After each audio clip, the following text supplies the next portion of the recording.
name is Ree. What were some of the challenges of bringing Emma to life? Oh my goodness! Well, it's such an iconic story. You know, it's beloved by hundreds, maybe thousands of millions of people over the course of its history, and I think that the pressure was definitely on to make a movie that lived up to the genius of the book, really. You know, and the spirit of the book.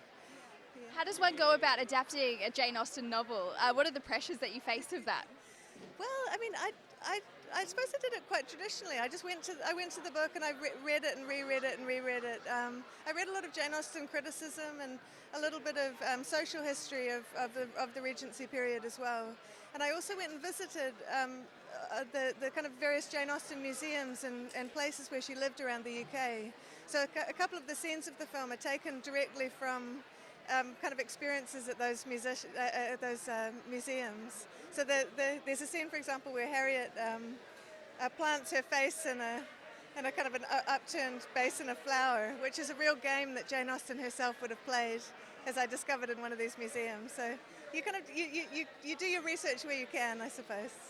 If you could be any Jane Austen character in a novel, which one would it be? What would I be? Oh my goodness.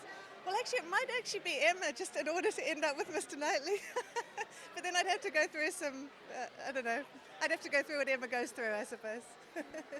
Do you consider yourself to be much of a matchmaker? Oh, I don't think I've ever set anybody up with anybody else. I don't think I am, no. I mean, I guess in a wishful way. Yeah. And what are you going to be working on next?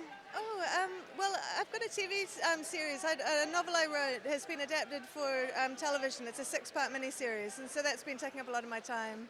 After that, hopefully, back to film.